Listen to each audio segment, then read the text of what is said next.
The alarm cut through the quiet of the mining outpost like a knife through flesh. Red lights flashed along the metal corridors of 7, and felt her 4 eyes widen with fear as she read the data streaming across her console. The distress signal from Omega-12 had gone silent exactly 12 minutes ago. Now her sensors showed movement heading their way. Multiple signatures, fast and hungry. The name alone made her silver skin turn pale. Every species in the galaxy knew what they did to their prisoners. No one knew why they took people alive instead of simply killing them. No one wanted to find out. Her supervisor shouted orders across the control room. Evacuation protocols were already in effect.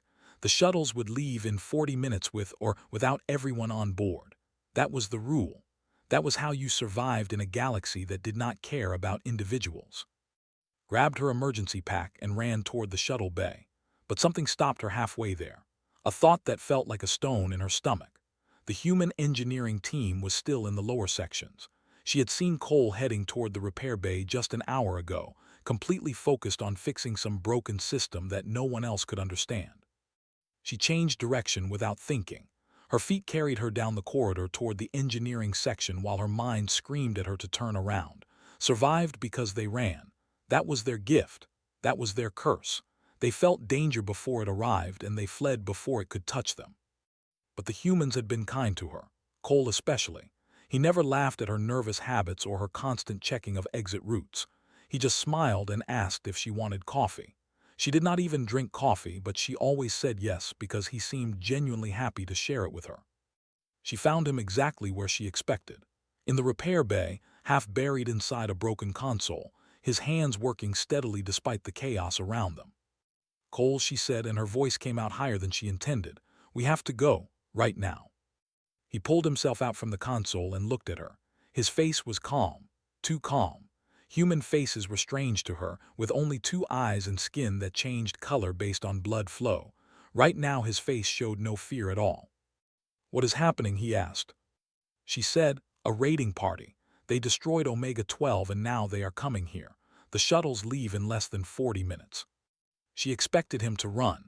Every other species would run. Even the warriors, who loved battle more than anything, knew better than to fight them without proper numbers and weapons. Cole nodded slowly. He wiped his hands on his work clothes and looked at the ceiling as if he was thinking about something far away. How many people are in the lower tunnels? He asked. Felt confusion mix with her fear. That was not the question she expected. Why was he asking about the tunnels when death was racing toward them across the moon's surface? 17 workers, she said. The lift system collapsed this morning. They are trapped until someone fixes the main shaft. Cole's expression did not change. He just nodded again, like she had told him the weather report instead of a death sentence for those people below. And the shuttles will not wait for them, he said. It was not a question. He already knew the answer. The evacuation protocols were clear. The shuttles would leave on schedule to protect the majority. The 17 workers below were already considered acceptable losses. No, said quietly, they will not wait. Cole walked past her toward the main lift access. His steps were steady and purposeful. He picked up his tool bag from the workbench without slowing down. Where are you going? Asked. He stopped at the doorway and turned back to face her.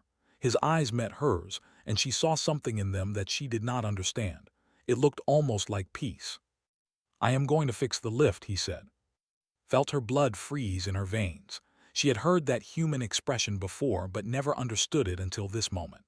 The cold spread through her body like poison. You cannot, she said. There is no time. They will be here before you can finish. You will die down there. You will die for nothing. Cole shrugged. It was such a simple gesture, so casual, like she had told him the cafeteria was out of his favorite food. Maybe, he said, but those 17 people will die for certain if no one tries. I am the only engineer who can fix that system fast enough. If I run, they have no chance at all. Stepped toward him with desperation flooding her mind. She grabbed his arm, her silver fingers pressing into his human flesh. Please, she said, please just come to the shuttles. You do not know those workers. You do not owe them anything. Why would you die for strangers? Cole looked down at her hand on his arm. When he raised his eyes again, there was something gentle in his expression, something almost sad. Back on Earth, he said slowly, there is an old saying. It goes like this. The only thing necessary for evil to win is for good people to do nothing. I spent 2 years after my wife died doing nothing, just existing, just surviving. I came to this moon because I thought maybe I could find a reason to care about something again. He placed his hand over hers. His skin was warm against her cold fingers. I found 17 reasons trapped in those tunnels, he said, and I am not leaving them behind. Felt tears forming in her secondary eyes. Did not cry often, but something about this moment broke through her defenses. Run, she said. The word came out like a plea, like a prayer. Please, Cole, just run. He smiled at her then, a real smile, full of warmth and something that looked almost like gratitude. No, he said simply. He pulled his arm free gently and walked through the doorway, stood frozen in place, watching him disappear down the corridor toward the lower levels. Her entire body felt cold, colder than she had ever felt in her life. She had told the human to run. His answer had frozen her blood. And as she stood there in the flashing red light of the evacuation alarm, Eth realized that she had just witnessed something she had never seen before, something that did not exist in the understanding of the universe. A person choosing death over abandonment. A person refusing to save himself when others needed saving. She did not have a word for it in her language, but as she watched Cole walk toward almost certain death with steady steps and a peaceful heart, she understood that she was seeing something rare and precious and terrifying. She was seeing what humans called courage. And it changed everything she thought she knew about the galaxy. Stood in the empty corridor for what felt like hours but was probably only seconds. The evacuation alarm kept screaming overhead. Red lights kept flashing against the metal walls. And somewhere below her feet, a human engineer was walking toward death because he could not live with the alternative. She should run to the shuttles. Every instinct in her body told her to run. Her species had survived for 10,000 years because they knew when to flee. Running was not cowardice. Running was wisdom. Running was life. But her feet would not move toward the shuttle bay. They carried her instead toward the main lift access, following the path Cole had taken moments ago. She did not understand why. She only knew that something had shifted inside her, like a door opening to a room she had never known existed. She found him kneeling beside the broken lift controls, his hands already deep inside the machinery. Sparks flew as he worked, and his face showed complete concentration. He looked up when he heard her footsteps. "You should be on a shuttle," he said. "So should you," she replied. Cole almost smiled, almost, then he turned back to his work. "I cannot stop you from staying," he said, "but I also cannot protect you if things go bad. You understand that, right?" Nodded even though he was not looking at her. She understood. She understood better than he knew. Protection was not why she had come back. She was not even sure why she had come back. She only knew that leaving felt impossible now. Footsteps echoed from the corridor behind them.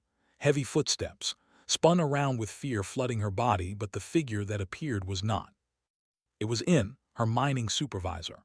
He was old for her, with silver skin that had darkened to gray over the centuries. His 4 eyes scanned the scene before him with confusion and something close to anger. He said sharply, "What are you doing here? The shuttles leave in 30 minutes." "I know," she said. "Then why are you standing there watching this human commit suicide?" Opened her mouth to answer but found no words. How could she explain something she did not understand herself?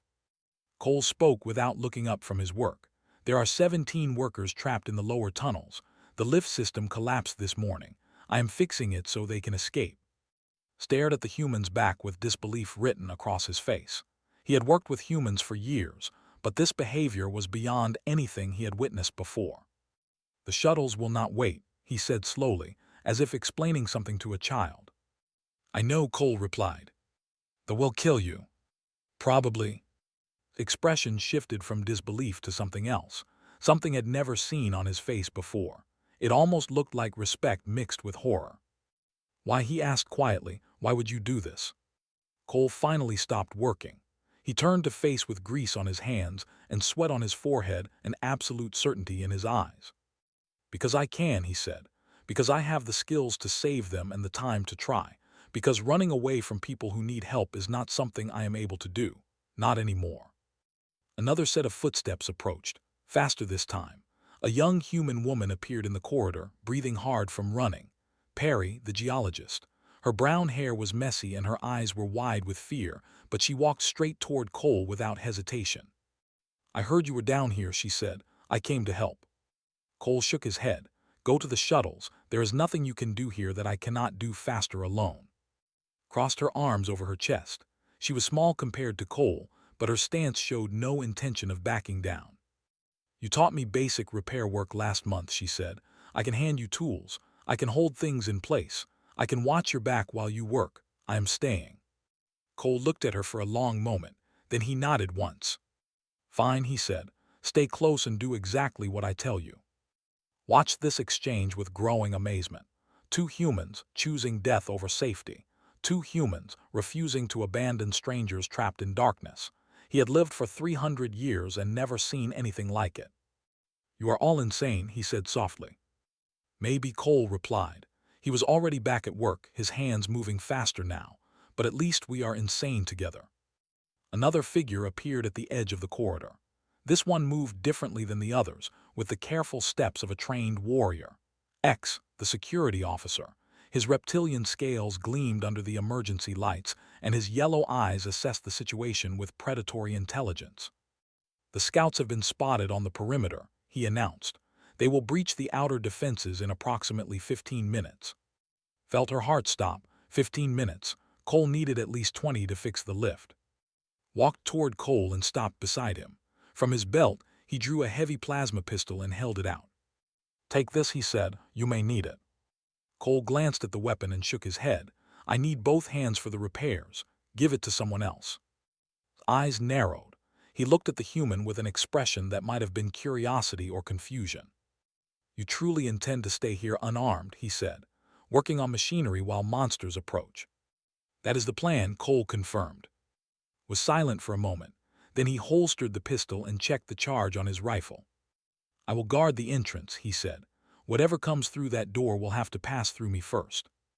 Grab this arm. Why, you could reach the shuttles, you could survive. Looked down at the old's hand, then up at his face. His expression was unreadable. "I have fought before," he said. "I know what they do to prisoners. I know what happened to the colonists on Theta 9 and the research team on Prime. I swore an oath after those massacres. I swore that if I ever had the chance to stand between innocents and those monsters, I would take it." He freed his arm gently and walked toward the main entrance. "Today I have that chance," he said over his shoulder, "and I am not going to waste it." Watched him go with her heart pounding in her chest. 3 people now. 3 people choosing to stay and fight and probably die. 2 humans and a standing together against impossible odds. Looked at with something like sorrow in his ancient eyes. "Go to the shuttles," he said. "You are young. You have centuries ahead of you. Do not throw that away for strangers." Looked at Cole, still working frantically on the lift controls. She looked at, holding a light steady so he could see. She looked toward the corridor where it disappeared, walking calmly toward the sounds of approaching death. "I cannot," she said. Her voice surprised her with its steadiness. "I do not know why, but I cannot leave them." Stared at her for a long moment. Then he shook his head slowly. "The humans have infected you with their madness," he said. "Maybe they have," replied. "Or maybe they have shown me something I was too afraid to see before." The ground trembled slightly. Somewhere in the distance, an explosion echoed through the rock. They had breached the outer perimeter. They were coming.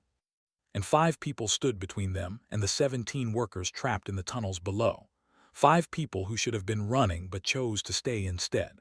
5 people who believed that some things were worth more than survival. Picked up a piece of metal from the floor. It was not much of a weapon, but it was something. She took her place beside and watched Cole work. Whatever happened next, she would not be running. For the first time in her life, she understood why that mattered. Cole worked with hands that did not shake despite the sounds of battle growing closer. Every spark, every connection, every piece of damaged wiring demanded his complete attention. He pushed everything else from his mind. The fear, the approaching death, the faces of the people standing behind him, trusting him to perform a miracle. He had 20 minutes of work to do, and maybe 10 minutes to do it. The lift system was old design, built for reliability rather than speed. When the main power coupling had failed that morning, it had triggered a cascade of secondary failures. Most engineers would need hours to diagnose and repair the damage. Cole had spent 2 years studying every system on this outpost. He knew this machinery like he knew his own heartbeat. Held the emergency light steady, following his hands as they moved through the tangled wires. She did not speak. She understood that any distraction could cost precious seconds. In the tunnels below, 17 workers waited in darkness. Cole had managed to establish a short-range radio connection with them. A young voice had answered, shaking with fear but trying to stay calm. "This is Danny Marsh," the voice had said. "We can hear the alarms up there. What is happening?" Cole had told him the truth. There was no point in lying. They were coming, and the only way out was up through the lift shaft. Cole was working as fast as humanly possible, but he needed Danny to help from below. "There is a secondary control panel on your level," Cole had explained. "I need you to bypass the safety locks when I give the signal. Can you do that?" "I think so," Danny had replied. His voice wavered but held steady. "Tell me what to do." That conversation had happened 5 minutes ago. Now Cole was deep inside the lift machinery, reconnecting power lines that should have taken an hour to reach. His fingers bled from sharp metal edges. Sweat dripped into his eyes. He ignored both. Another explosion shook the outpost. Closer this time. Dust fell from the ceiling and coated everything in gray powder. Cole whispered, "They are getting close." "I know," he said, "almost there, 2 more connections." At the main entrance, X stood alone against the coming storm. The security officer had positioned himself behind a barricade of heavy equipment, his rifle trained on the doorway. He could hear them now, the clicking sound of mandibles, the scraping of their blade limbs against metal floors. The first one came through the door at full speed, fired 3 times in rapid succession. The creature fell, but 2 more were already behind it. Moved with the precision of a trained killer, each shot found its target, each movement flowed into the next. He had fought these monsters before on 3 different worlds. He knew their patterns. He knew their weaknesses. But he also knew their numbers were endless. The 4th caught him across the arm with a blade limb. Green blood sprayed across the barricade. Barely felt the pain. He switched his rifle to his other hand and kept firing. How long had he been fighting? Seconds, minutes. Time lost meaning in combat. There was only the next target, the next shot, the next breath. A massive shape pushed through the doorway, larger than the others. Armored plates covered its body like overlapping shields. 4 eyes gleamed with cold intelligence. The raid leader recognized the markings on his shell. This was no ordinary warrior. This was the one who had led the massacre on Prime. The one who had taken 300 colonists alive and left nothing behind but empty buildings and bloodstains. Aimed for the weak points between armor plates. His shot struck true, but barely slowed. The creature moved with terrible speed, crossing the distance between them in heartbeats. A blade limb slashed across his chest. They fell back against the wall, clutching the wound. His rifle clattered to the floor. Stood over him, mandibles clicking with what might have been amusement. "You fight well for your species," said. His voice was a rasping hiss that seemed to come from everywhere at once. "But you are alone. Your courage means nothing." Coughed blood and smiled with all his teeth showing. The expression looked almost peaceful on his reptilian face. "Not alone," he whispered, "just the first." A plasma bolt struck from the side. The impact staggered him, scorching a blackened mark across his armor. He spun to face the new threat. Stood in the corridor holding his fallen pistol with shaking hands. Her 4 eyes were wide with terror, but her aim was steady. She fired again. Caught the second shot on his blade limb. The impact barely slowed him. He moved toward her with predatory grace. Fired again and again. Most shots went wide. Her hands trembled too much for accuracy, but she did not run. She did not flee. The pistol clicked empty. Stood frozen, watching death approach with clicking mandibles and gleaming blades. Stopped a few feet from her. His 4 eyes studied her with genuine curiosity. "You are," he said. "Your kind always runs. That is why we rarely bother hunting them. They taste of fear and leave no sport." Said nothing. She could not have spoken if she tried. Terror had stolen her voice. "Why do you stand here?" asked. "What has broken your instincts so completely?" Before could answer, a sound echoed from below. A deep mechanical groan, metal grinding against metal. The sound of ancient machinery coming to life. Cole had done it. The lift was working.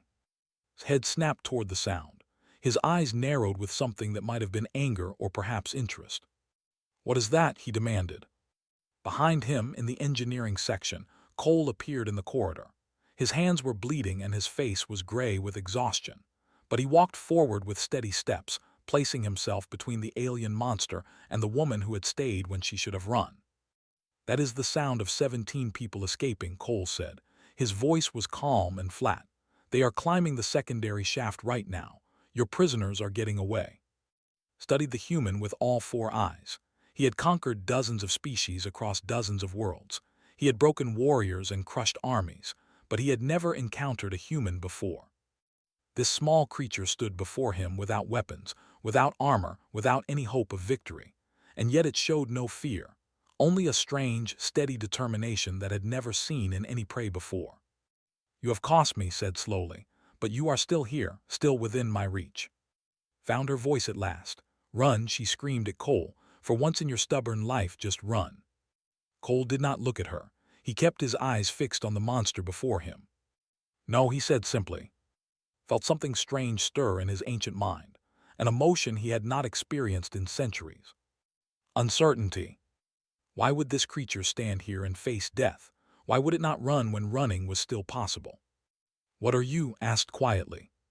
Cole smiled then. It was not a happy smile. It was the smile of someone who had already accepted whatever came next. "I'm the thing standing between you and her," he said, "and I am not moving." Below them, in the secondary tunnel shaft, Danny Marsh led 16 other workers toward the surface. They climbed as fast as their tired bodies could manage, following the escape route that Cole's repairs had opened. Above them, Cole faced the monster alone. And Eth watched, unable to look away, as the human who refused to run prepared to pay the price for his choice. Circled Cole slowly, like a predator studying prey it did not understand. His blade limbs clicked against the metal floor with each step. Behind him, more warriors gathered in the corridor, but none moved forward. They waited for their leader, watching with cold curiosity. "You are unarmed," observed. His rasping voice echoed off the walls. "You are weak. You are alone. Any rational creature would beg for mercy or attempt to flee." Cole said nothing. He simply stood there, his bleeding hands hanging at his sides, his eyes never leaving the monster before him. "Speak," commanded. "Tell me why you face death so calmly." Cole finally smiled.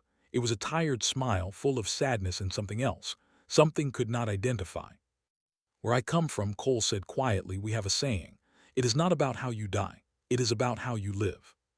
His mandibles clicked with irritation. Philosophy from a creature about to be torn apart. He had heard desperate speeches from countless victims before. They always begged in the end. They always broke. This human would break too. Moved faster than any creature his size should have been able to move. One blade limb swept toward Cole's chest, a killing stroke that had ended thousands of lives across dozens of worlds. Cole did not try to dodge. There was no point. He could not match speed. But at the last moment, he twisted his body. The blade caught his shoulder instead of his heart. Blood sprayed across the corridor as Cole fell backward. Screamed. Stood over the fallen human, watching with satisfaction as red blood pooled on the floor. The wound was deep but not immediately fatal. Good.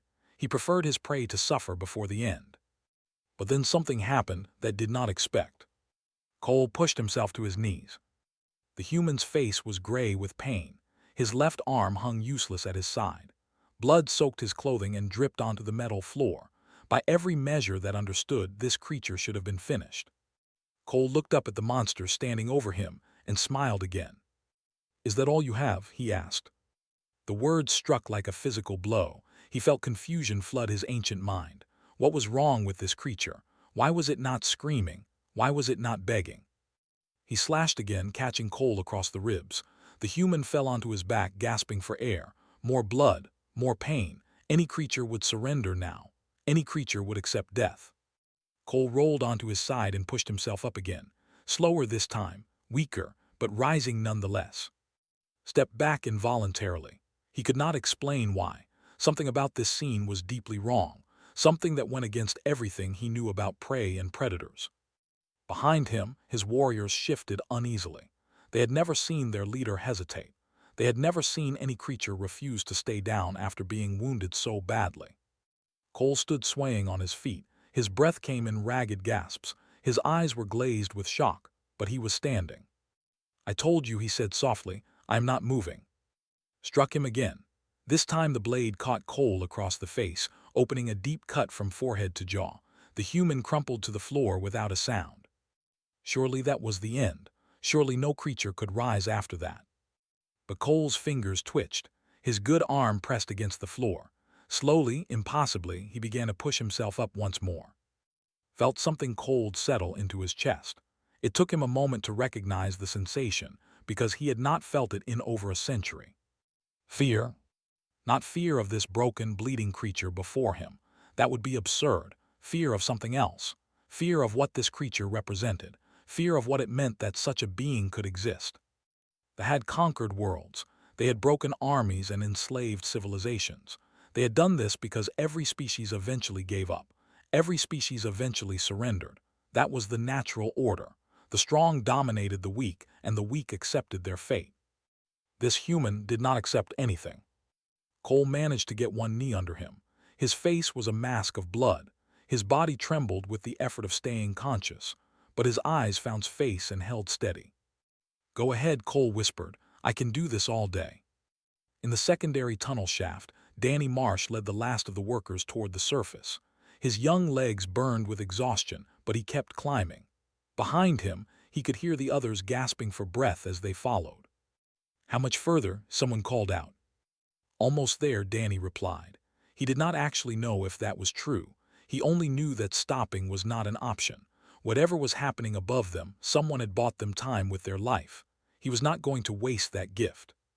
Back in the corridor, Perry emerged from the engineering section where she had been hiding. She saw Cole on his knees, saw standing over him, saw the other warriors watching with something like awe on their alien faces.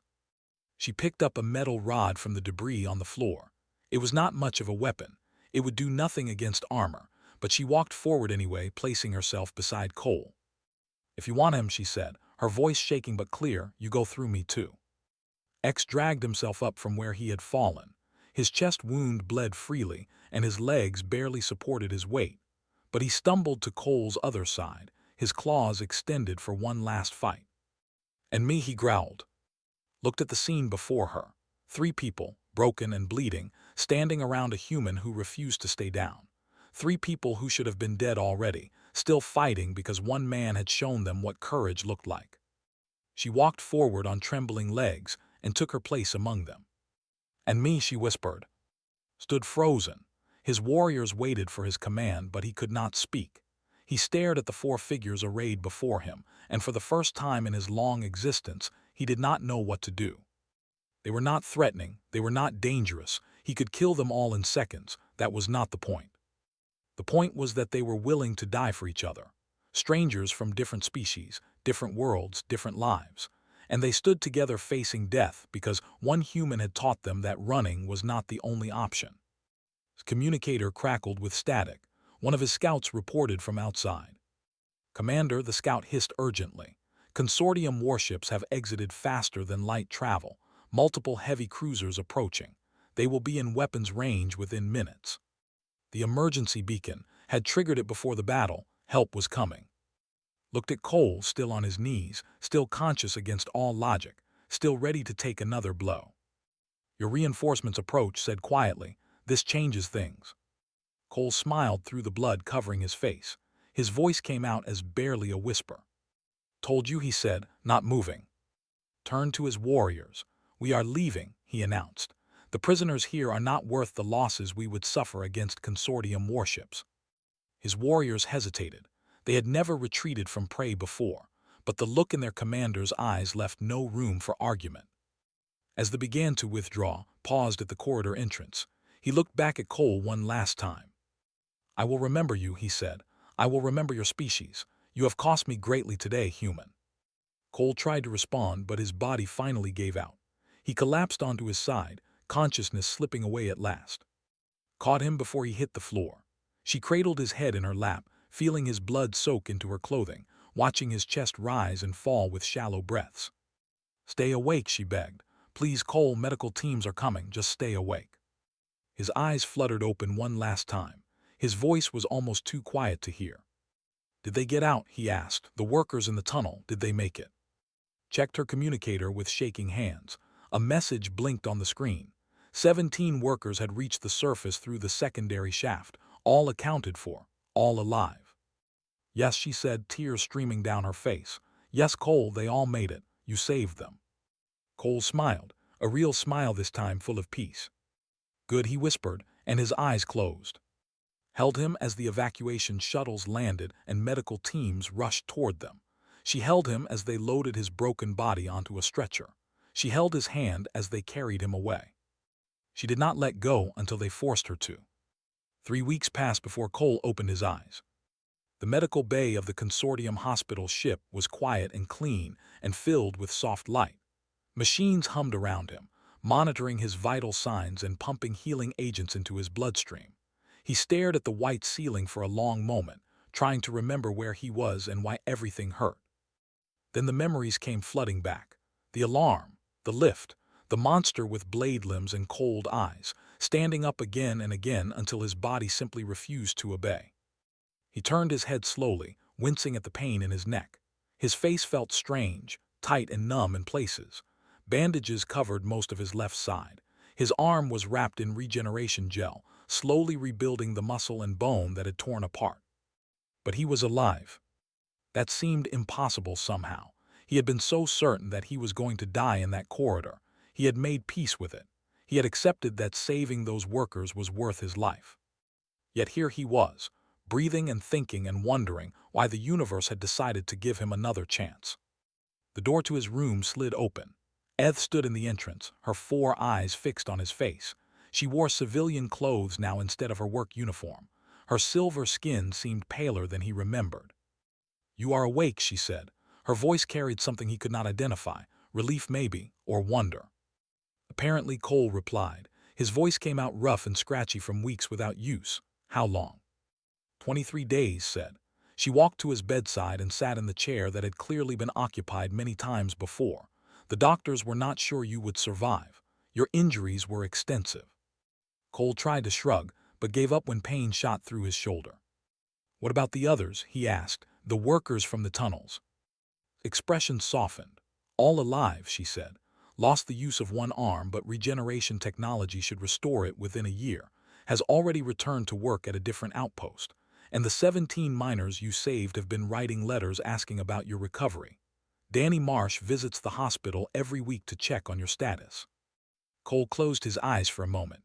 The weight of relief was almost overwhelming. "Good," he said quietly. "That is good." Silence stretched between them, seemed to be struggling with something, searching for words that kept slipping away. "I filed my report," she said finally. "The Consortium Council wanted to understand what happened on 7. They wanted to know why they retreated without taking any prisoners." "What did you tell them?" Cole asked.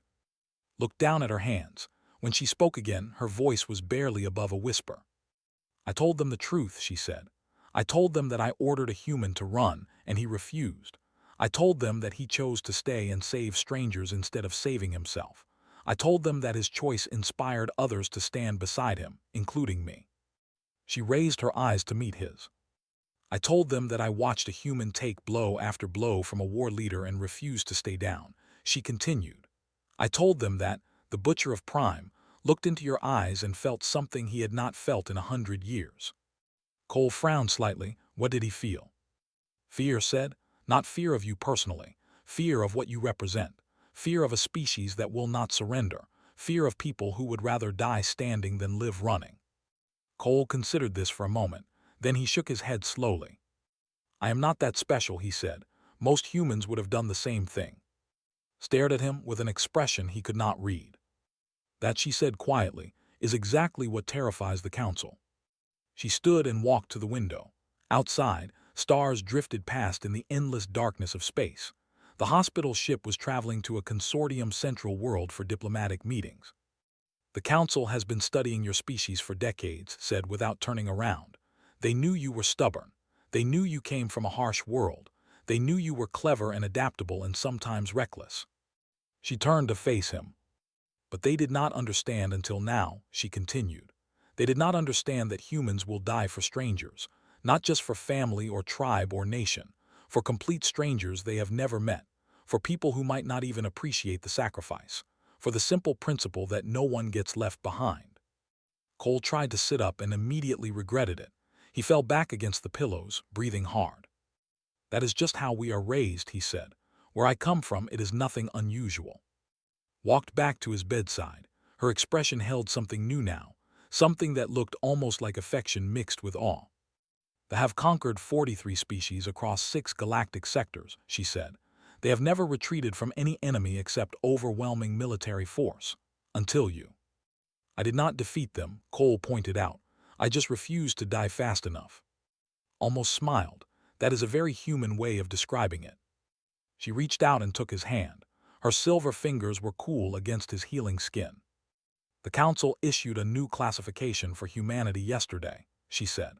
"You are no longer listed as a minor spacefaring species with limited strategic importance." "What are we listed as now?" Cole asked. Squeezed his hand gently. "The official designation is too long and bureaucratic to repeat," she said. "But the internal memo used a different term, one that I think you will appreciate." "Tell me," Cole said. Leaned close enough that he could see the tiny reflections in all 4 of her eyes. "They called you the species that does not know when to quit," she whispered. Cole laughed. It hurt his ribs and his face and probably a dozen other places, but he laughed anyway. "That is fair," he admitted. "That is pretty fair." Released his hand and stood back. Her formal posture returned, but something in her expression remained soft. "The Council wants to meet you when you have recovered," she said. "They have many questions about human psychology and culture. They want to understand how your species produces people like you." Cole considered the ceiling for a moment. "I will tell them what I told you," he said. "Most humans are like me. Put them in a situation where running means leaving someone behind and they will stay. It is not heroism. It is just who we are." Nodded slowly. "That is what frightens them," she said, "and inspires them. Several council members have requested human advisors for their own security teams. 3 species have petitioned to establish formal diplomatic relations with Earth." Cole raised an eyebrow. "All because I was too stubborn to die." "All because you showed them what humanity can be," corrected. "All because you answered my question."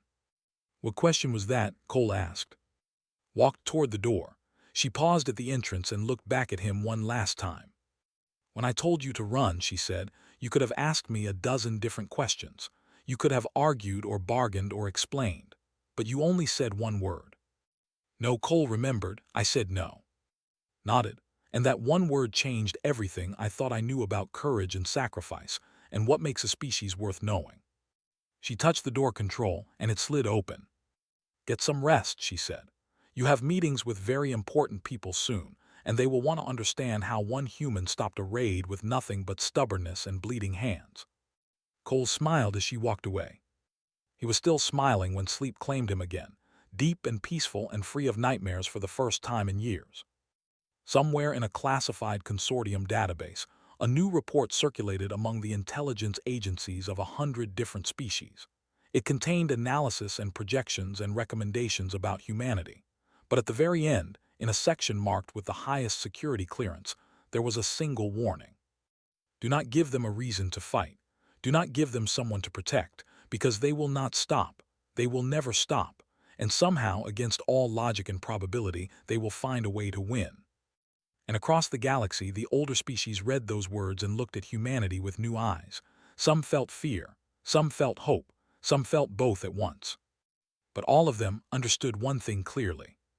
The universe had just become more interesting. And humanity was only getting started. Worked through the night and into the next day. She had never treated a before, and the alien biology was strange and unfamiliar. But medicine was medicine, and the basics remained the same across species. Keep the patient warm. Keep fluids flowing. Monitor vital signs and respond to changes.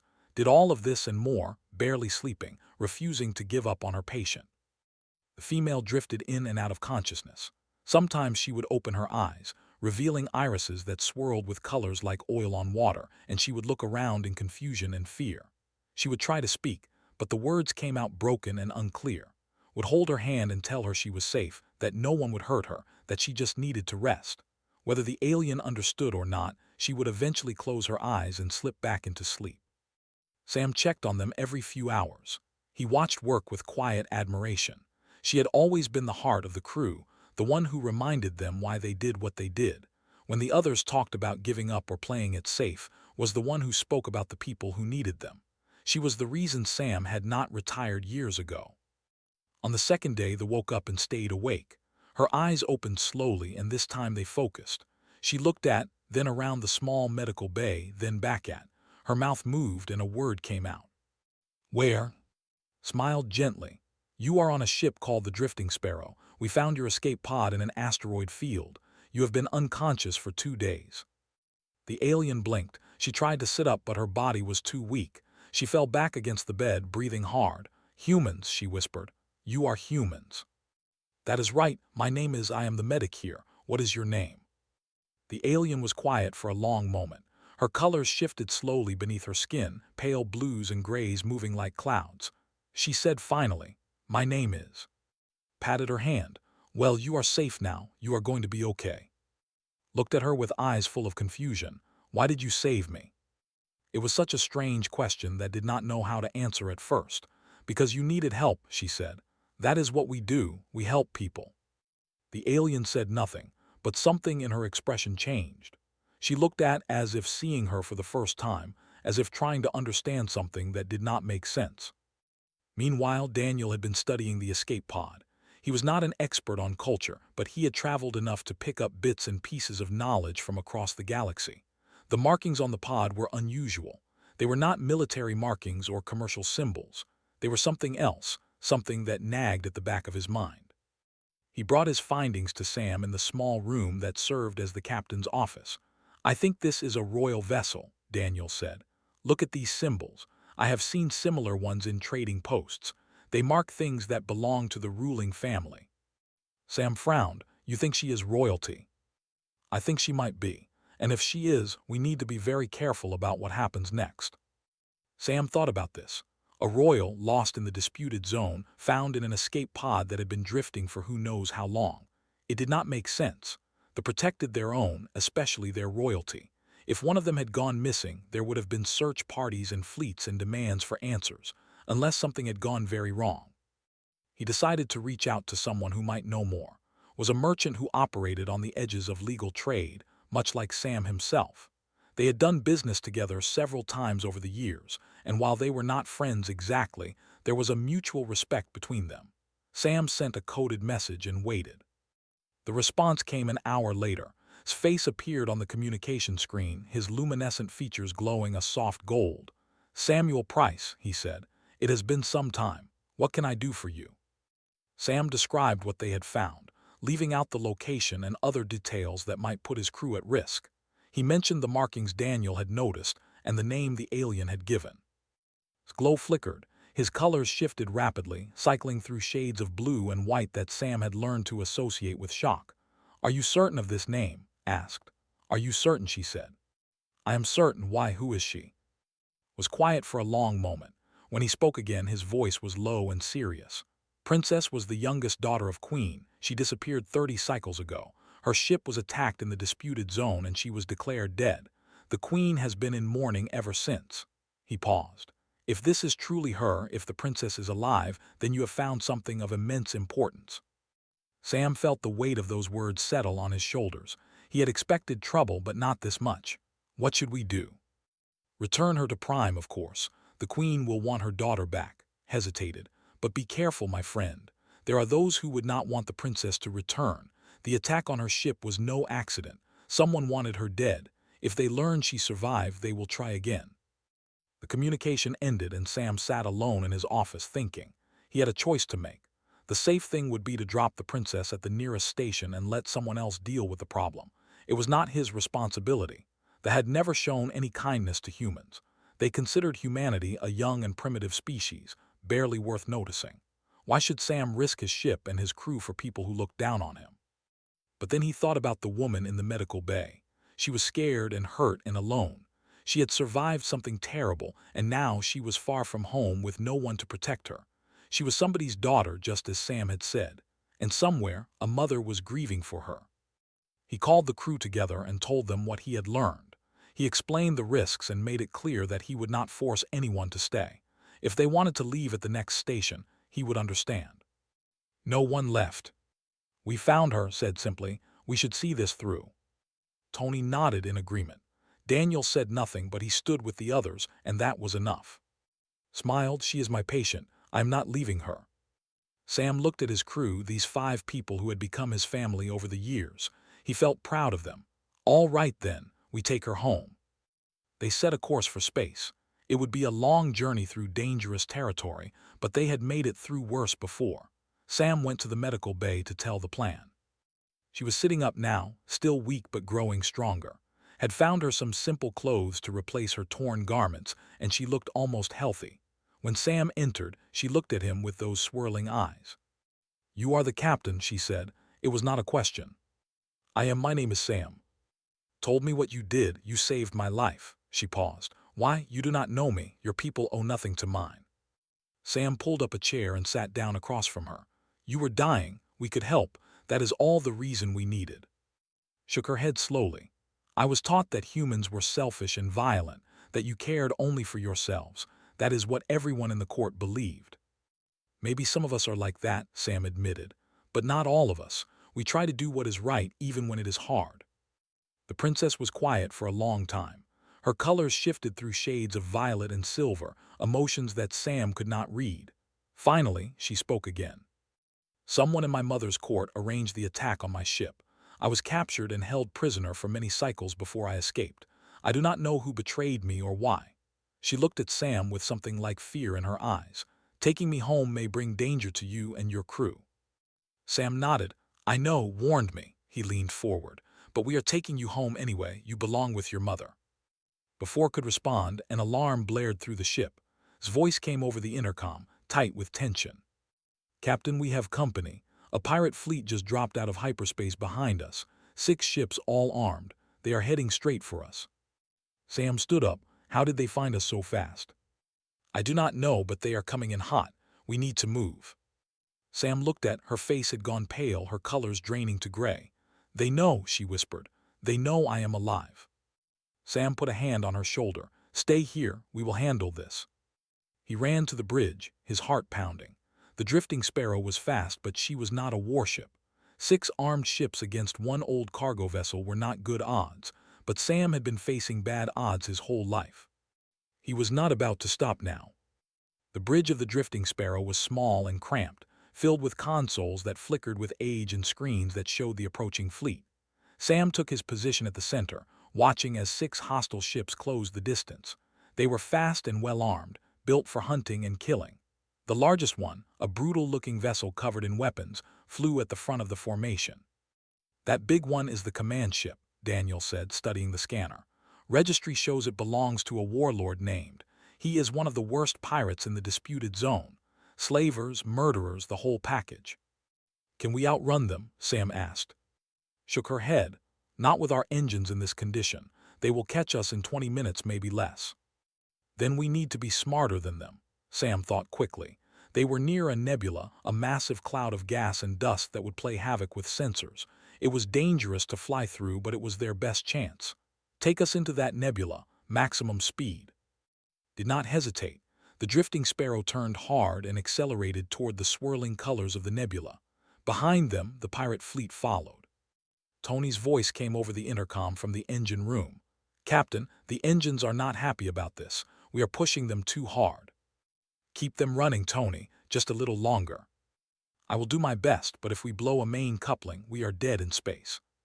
Sam watched the nebula grow larger in the viewport. It was beautiful in a terrifying way, all purple and gold and deep red, like a painting made of fire. Flying into it was madness. Flying into it with 6 pirates on your tail was something worse than madness. But Sam had learned a long time ago that sometimes madness was the only option. They entered the nebula and everything changed. The sensors went wild, filling with static and false readings. The viewport showed nothing but swirling gas, thick enough to hide anything. Flew by instinct now, trusting her feel for the ship more than any instrument. She weaved between dense pockets of gas, skimmed past chunks of debris, pushed the drifting Sparrow through gaps that should have been too narrow. Behind them, the pirates followed. They were not as skilled as, and Sam could hear their frustrated communications over the open channels. 2 of the smaller ships collided with debris and fell behind, damaged and unable to continue the chase. But the others kept coming, especially the command ship, was not giving up. "He really wants us," Daniel muttered. "He wants her," Sam corrected. "The princess. Someone is paying him to make sure she never gets home." A shot blazed past them, close enough to light up the viewport, cursed, and threw the ship into a dive, dropping below a thick bank of gas. Another shot and another, each one missing by a smaller margin. "They are locking onto our engine signature," said. "I cannot shake them." Sam made a decision. "Tony, can you vent some coolant from the engines, create a false trail?" "I can try. It might buy us some time." "Do it." A moment later, a cloud of glowing coolant erupted from the drifting Sparrow. Immediately cut the engines to minimum power and let the ship drift, hiding in the shadow of a massive dust cloud. The pirates, following the coolant trail, shot past them and disappeared into the nebula. For a few precious minutes, there was silence. Came to the bridge supporting who had insisted on seeing what was happening. The princess looked at the swirling chaos outside the viewport with wide eyes. "You fly through this, on purpose." "When we have to," Sam said. "Your friend is not making it easy." Spoke the name with hatred. "I remember him. He was there when my ship was attacked. He commanded the raiders." Her hands clenched into fists. "He kept me prisoner for 10 cycles before I escaped. He is a monster." "Well, we lost him for now. But we need to get out of this nebula before he finds us again." Tony appeared on the bridge, his clothes stained with grease and his face tired. "Bad news, Captain. We took some damage during that last run. One of the main couplings is cracked. I can fix it, but I need time." "How much time?" "An hour, maybe 2." Sam rubbed his face. An hour was too long, would find them before then, but there was no other choice. "Do what you can, we will try to stay hidden." Found a pocket of relatively calm space deep within the nebula, and the drifting Sparrow settled there like a bird in a nest. Tony went back to work on the engines. The rest of the crew waited, watching the sensors for any sign of the pirates. Sat in a corner of the bridge, watching the humans work. She had spent 30 cycles among aliens, first as a prisoner, then as a fugitive, but she had never seen anything like this. These people were not soldiers or warriors. They were ordinary beings with an old ship and limited resources, yet they faced danger without hesitation. They worked together without argument. They protected her without asking for anything in return. She approached who was checking her medical kit. "May I ask you something?" Looked up with a warm smile. "Of course." "Why do you do this? You could have a safe life somewhere. A home, a family, comfort. Why do you fly through the most dangerous space in the galaxy helping strangers?" Thought about the question for a moment. "I used to work in a hospital on Earth. It was a good job. I helped a lot of people. But I kept seeing patients who came from the outer colonies, from places where there were no doctors, no medicine, no hope. They traveled for weeks just to reach a hospital, and by the time they arrived, it was often too late." She paused. "I decided I would go to them instead, bring the help to where it was needed most." "But the danger, the sacrifice." "There is danger everywhere, child. The question is whether the danger serves a purpose." Reached out and touched his arm. "We saved you because you needed saving. That is purpose enough." Felt something shift inside her. All her life, she had been taught that other species were inferior, that they were the greatest beings in the galaxy, that everyone else existed only in relation to them. But these humans had shown her more kindness than many of her own people. They had risked everything for someone they did not know. They asked for nothing. She had been wrong about them. Her people had been wrong. Tony's voice broke through her thoughts. "Engine is fixed. We can move." Sam was on his feet immediately. "Everyone to stations. Get us out of this nebula. Fastest route to space." The drifting Sparrow hummed to life and began to move. Navigated through the remaining clouds of gas, heading for the edge of the nebula. For a few minutes, it seemed like they might make it. Then the sensors screamed a warning. "Contact ahead," Daniel said. "It is the command ship is waiting for us." Sam looked at the screen. The pirate vessel sat at the edge of the nebula, right in their path. It had predicted where they would emerge and positioned itself perfectly. There was no way around it. "He is hailing us," said. Sam nodded. "Put him through." The screen flickered and a face appeared. Was not or human. He was something else, something with gray skin and black eyes and a mouth full of sharp teeth. His voice was like gravel scraping on metal. "Human captain, you have something that belongs to my employer. Surrender the female and I will let you and your crew live." refuse, and I will tear your little ship apart piece by piece." Sam looked at the face of the monster who had imprisoned for 10 cycles. He thought about what she had suffered, what she had survived. He thought about the mother waiting for a daughter who would never come home. "No," he said simply. Laughed. "No, you are one ship against my fleet. You have no weapons, no shields, no hope. And you say no." "That is right. We are taking her home. You can try to stop us, but you will have to kill us first." The pirate's eyes narrowed. "So be it." The screen went dark. A moment later, the command ship began to move toward them, weapons charging. Sam turned to his crew. "Battle stations. We are not done yet." The drifting sparrow flew to meet the enemy. The drifting sparrow was never meant for combat. She was a cargo ship, designed to carry goods from one place to another, not to fight. She had no weapons worth mentioning, just a small defensive laser that could barely scratch the paint on a warship. Her shields were old and weak. Her armor was thin. Against a pirate fleet, she should have lasted minutes at most. But Sam had not survived 20 years in dangerous space by giving up when the odds were bad. "Evasive pattern Delta. Keep us moving.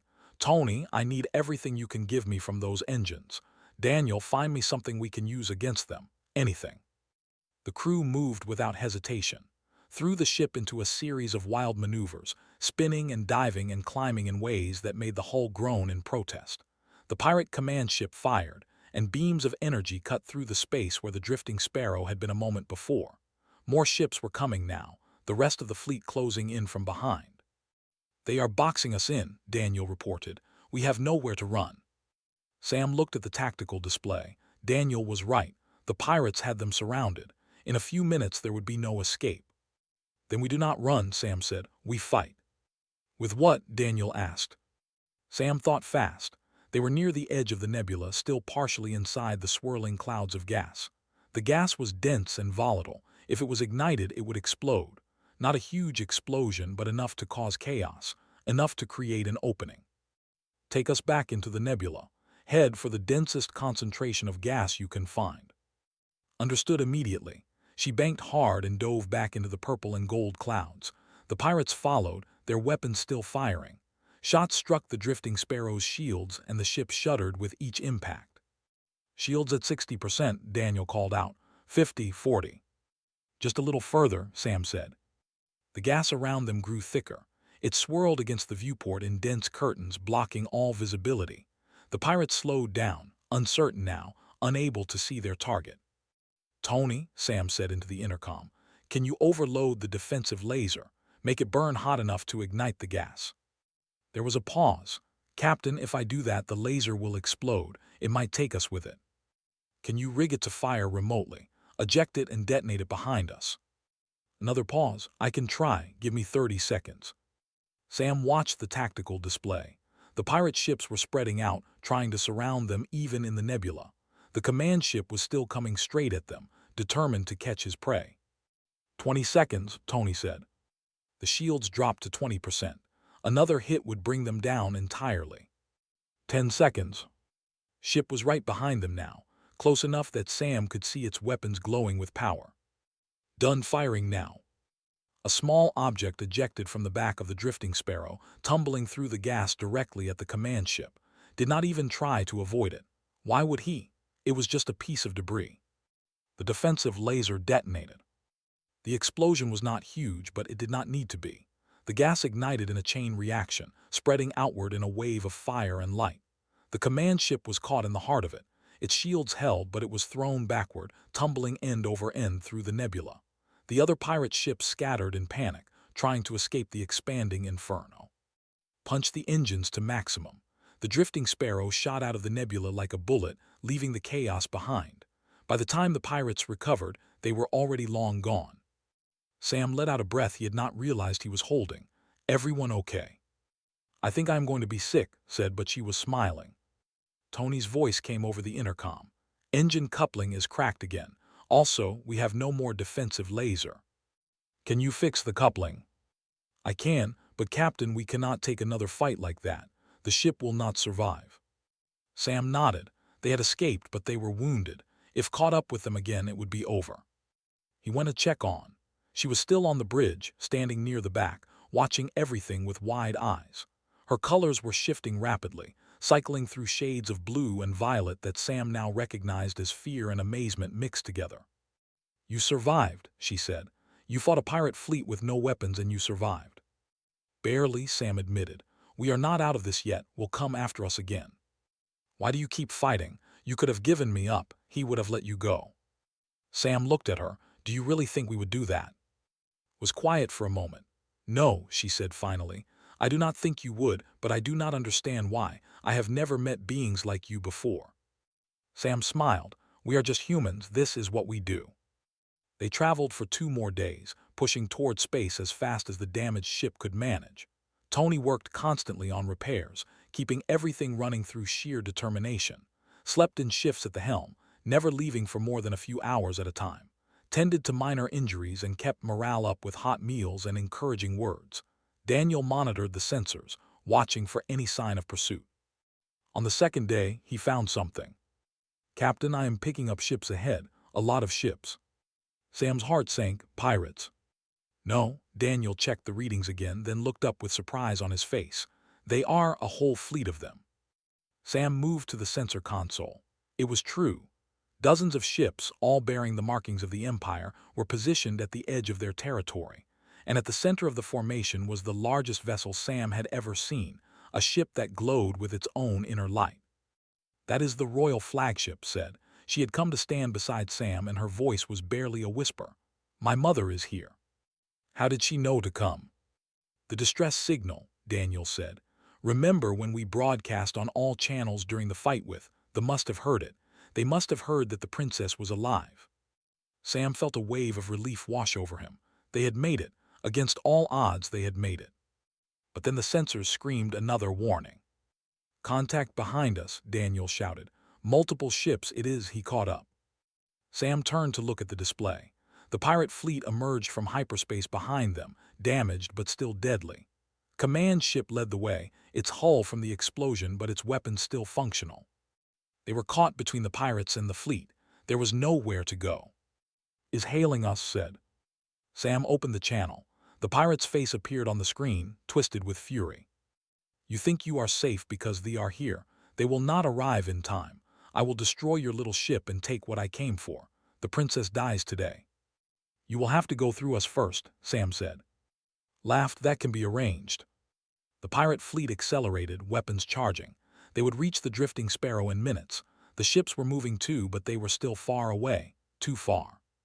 Sam looked at his crew. They looked back at him without fear. They had known the risks when they took this mission. They had accepted them. "Battle stations," Sam said quietly. "We hold them off as long as we can." Took the helm. Tony manned what was left of their systems. Daniel tracked the incoming ships, stood with, ready to do whatever was needed. The pirates opened fire. The drifting Sparrow shook as shots struck her failing shields, dodged and weaved, but there were too many enemies. The shields fell. The hull began to take direct hits. "We are losing atmosphere in the cargo bay," Tony reported, sealing it off. Another hit, then another. The ship was coming apart around them. "Engine 2 is offline. We are down to 50% thrust." Sam gripped the armrests of his chair. This was it. They had done everything they could. And then the fleet arrived. The first thing Sam saw was light. Pure, brilliant light, cutting through space like a blade. The warships opened fire on the pirates with weapons that seemed like concentrated starlight. Pirate vessels exploded one after another, overwhelmed by the sheer power of the assault. Tried to flee, but the royal flagship moved to intercept him. A beam of light struck his command ship, and it simply stopped, its engines dead, its weapons silent, captured in a single shot. A voice came over the communication system, calm and ancient, and filled with authority. "Attention, human vessel. This is Queen of the Empire. You will be brought aboard my flagship. Do not be afraid. I wish to meet the beings who saved my daughter." The drifting Sparrow, battered and broken but still flying, was gently pulled into the landing bay of the royal ship. They had made it. The landing bay of the royal flagship was larger than any station Sam had ever visited.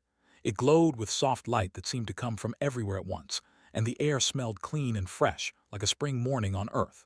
Rows of soldiers stood in perfect formation, their tall forms shimmering with inner light, their faces unreadable. Beyond them, a path led to a raised platform where a single figure waited. Queen was magnificent. She stood nearly 3 meters tall, her form flowing and graceful, her skin glowing with colors that shifted like an aurora. She wore no crown or symbols of office, but she did not need them. Power radiated from her like heat from a star. She had ruled the empire for 5,000 years, and every moment of that time showed in the ancient wisdom of her eyes. Sam led his crew down the ramp of the drifting Sparrow. They were dirty and tired and injured, their ship a wreck behind them. They must have looked like beggars standing before a goddess, but none of them showed fear. They walked with their heads high as they always did. Came last, supported by. She was still weak from her ordeal, but she insisted on walking on her own. When she stepped onto the platform, when she saw her mother standing there, she stopped. Her colors shifted through every shade of emotion, too fast for Sam to read. "Mother," she said. Moved, the ancient queen crossed the platform in 2 strides and wrapped her daughter in her arms. The light that surrounded her flared bright, and Sam had to look away. When he looked back, the queen was holding close, her body shaking with sobs that made no sound. For a long moment, no one moved. No one spoke. The soldiers watched in silence as their queen wept for the first time in 30 cycles. Finally pulled back, she held her daughter at arm's length, looking at her as if memorizing every detail. "I thought you were gone forever," she whispered. "I thought I would never see you again." "I nearly was gone," said. "I would be dead if not for them." She turned and gestured to Sam and his crew. "These humans saved my life, Mother. They risked everything to bring me home." Looked at the small group of humans. Her ancient eyes moved from one face to another, studying them. Sam felt the weight of that gaze like a physical force. He had stood before powerful beings before, but nothing like this. "You are the captain," the queen said. It was not a question. "Yes, your majesty. My name is Samuel Price." "Samuel Price." She spoke the name slowly, as if tasting it. "My daughter tells me you found her in an escape pod, barely alive, that you nursed her back to health, that you fought pirates to protect her, that you refused to surrender her even when faced with certain death." "That is correct." "Why?" Sam had been asked this question before. By Daniel by himself in the quiet moments when he wondered if he was making the right choice. But now, standing before the ruler of an ancient empire, the answer came easily. "She needed help. We were able to give it, that is all." Studied him for a long moment. Her colors shifted through shades of blue and gold, and something in her expression changed. "I have lived for 5,000 years," she said. "I have seen empires rise and fall. I have met beings of every kind, from the most noble to the most corrupt. In all that time I have rarely encountered true selflessness." She paused. "I was taught that humans were a young and primitive species, barely worth noticing. I see now that I was wrong." She turned to her guards. "Bring the prisoner." A door opened, and soldiers dragged a bound figure onto the platform. It was the pirate warlord, stripped of his weapons and his arrogance. His black eyes darted around in fear as he was forced to his knees before the queen. "This creature was hired to kill my daughter," said. "My agents have already extracted information from him. He has revealed the name of the one who paid for the attack." "Step forward. Who was it, Mother, who betrayed me?" "Your cousin, Lord. He wished to remove you from the line of succession so that his own children might rise." The queen's colors flared with cold anger. "He has been arrested. He will face justice for his crimes." Whimpered, "I was only following orders. I did not know she was a princess at first. Please, your majesty, have mercy." Looked down at him with eyes that held no mercy at all. "You held my daughter prisoner for 10 cycles. You tortured her. You would have killed her today if these humans had not stopped you." Her voice was as cold as the void between stars. "There will be no mercy for you." She gestured, and the guards dragged away. His screams echoed through the landing bay until the doors closed behind him. The queen turned back to Sam. Her expression softened, and the terrible anger faded from her colors. "I owe you a debt that cannot be repaid, Samuel Price. You have returned to me something more precious than all the stars in the galaxy. Name your reward. Anything within my power is yours." Sam looked at his crew. They looked back at him, waiting. He thought about what they could ask for: wealth beyond imagination, a planet of their own, power and influence in the greatest empire in the galaxy. Any of these things would be theirs for the asking. But that was not who they were. "We could use some repairs to our ship," Sam said, "and enough supplies to continue our work. That is all we need." Stared at him. For a moment she seemed unable to speak. "You fight an entire pirate fleet. You nearly die bringing my daughter home, and you ask only for repairs to your ship. It is a good ship, she has served us well. Queen laughed. It was a sound like music, bright and clear and full of wonder. Truly, humanity is unlike any species I have known. She raised her hand. Your ship will be repaired with the finest technology. It will be faster and stronger than any vessel its size. You will be given supplies enough for 10 cycles of travel. She paused. And I grant you and your crew full citizenship in the Empire. You will be protected by our laws and welcomed in our territories for as long as you live. Sam bowed his head. Thank you, Your Majesty. There is one more thing. Stepped forward and placed her hand on Sam's shoulder. Her touch was warm like sunlight. I will make a declaration to my people. I will tell them what you did. I will tell them that humanity is not primitive or selfish or beneath our notice. I will tell them that humans are capable of kindness and courage that rivals our own. She smiled. Perhaps it is time we learned from you, rather than looking down upon you. The repairs took 3 days. When they were complete, the Drifting Sparrow looked like a new ship. Her hull gleamed with alloys, and her engines hummed with power that Sam could feel in his bones. She was still the same old vessel he had flown for 20 years, but she had been reborn. Came to say goodbye on the morning of their departure. She was dressed in royal garments now, her colors bright and healthy, her eyes clear. She looked every inch the princess she was. I will never forget what you did for me, she said. None of us will. Hugged her, Tony shook her hand, gave her a mock salute that made her laugh. Daniel nodded with quiet respect. Sam was last. He looked at the princess who had been a stranger just a few days ago and saw a friend. Take care of yourself, he said, and take care of your mother, she missed you. Smiled, I will, and you take care of each other, she paused. Perhaps our paths will cross again someday. Perhaps they will. The Drifting Sparrow lifted off from the royal flagship and headed for open space. Through the viewport, Sam watched the fleet grow smaller behind them, until it was just a cluster of lights among the stars. Where to next, Captain? Daniel asked. Sam looked at the galaxy spread out before them. Somewhere out there, people needed help. Somewhere out there, a ship was stranded or a colony was starving or a child was waiting for medicine that would never come unless someone brought it. The work was endless, but that was okay. They had the supplies, the ship, and the crew. Everything they needed. Wherever we are needed, Sam said, same as always. Set the course. The engines hummed with new power. The Drifting Sparrow flew into the stars, and somewhere far behind them, a queen smiled as she watched them go. They were just humans, and that, as it turned out, was more than enough.